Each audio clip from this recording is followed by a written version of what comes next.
నకిలీ బొక్కులు మాకు ఇచ్చాడు రైతులకి. ఏంది ఒరిజినల్ తను ఉంచుకున్నాడు. అవునా? పల్లెల వాళ్ళు నా సవాసగాళ్ళు కొంతమంది పేర్లు అనవసరం. జగన్ వస్తే మేమే దున్నుకుంటాం, జగన్ దాకా బావం అంటున్నారు. భయపడి చేస్తున్నాం. ఎందుకు భయపడుతున్నారు? కొడతా అంటున్నారు. జగన్ వస్తే చూడు నీ చేరుంటుందేమో అంటున్నారు. ఎవరు అనేది? ఎవరు? జనం. వాళ్ళు కోర్టు వేసేవాడు, వాళ్ళకు జగన్ కోర్టు వేసేవాళ్ళు. ఇది ఒరిజినల్ మాట అమ్మా, ఇది ఒరిజినల్ మాట, ఇది ఒరిజినల్ మాట. ఖచ్చితంగా దున్నుకుంటారు. ఒరిజినల్ కాగితాలు మా దగ్గర లేవు, జగన్ దగ్గర ఉన్నాయి.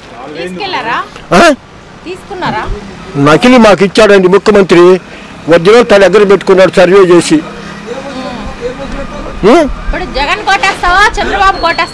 దేవుడికి వేస్తా. జగన్కి ఎత్తానంటే జగన్కి వేయనంటే ఇప్పుడే వస్తారుగా పోలీసులు. నేను ఇంటికి పోతానికి నువ్వు ఆ రచన వాడు నడవలేని ఎక్కిమంటే ఎక్కకుండా అమ్మ నడవలేను ఇంటి దాకా వదిలిపెట్టమంటే వదిలిపెట్టలా. ఏంది ప్రభుత్వం నీకు నచ్చిందా నచ్చలేదా? నచ్చలేదా నచ్చిందా? రెండే మాట. నచ్చలేదు. రోడ్లు బాగుండయా బాగలేదా? రోడ్లా అదిగో కనపడతలా. ఇప్పుడు మట్టేసేవాడు ఉద్యోగస్తులు ఉన్నారా? స్వతంత్రం వచ్చిన కాడి నుంచి రోడ్డు మీద మనుషులు తిరుగుతారు. 3 మైళ్ళకి ఒకడు, 3 మైళ్ళకి ఇద్దరు మనుషులు ఉండేవాళ్ళు వెనక. వాళ్ళు ఎక్కడ గుంతపడ్డా వాడదే పూసి రోజు ఆ పనే చూసుకుంటారు. ఉండాలి ఆ పైన గుంత. అసలు ఎవరిని అడగాలో, ఎవరు ఇక్కడ గుంతపడిందని ఎవరిని అడగాల మేము? పింఛన్ వస్తుంది. పింఛన్ వస్తే అది కూడా బాగొడతాం. అజ్జుడు భయం భయం నాకు బాగొట్టబోతాము. కరెంటు బిల్లు పెంచారా పెంచలేదా?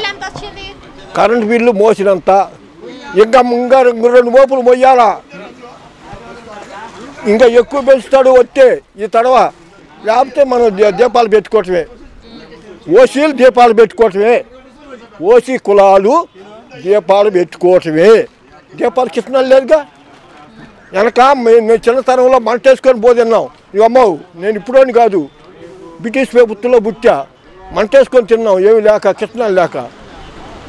కాలం కరెంటు బిల్లు అంతా మా నెత్తిన జంగుతాయి. ఓసీలు నెత్తిన ఏం చేస్తాం?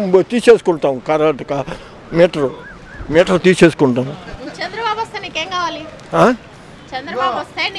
నాకు ఏమి వద్దు, నువ్వు రా. నేను దండం పెట్టుకో. దేశం బాగుంటే చాలు. ఏమంటావు చెప్పు? అందరూ బాగుంటే చాలు. నాకెందుకు? నా పింఛను కూడా మానుకుంటా.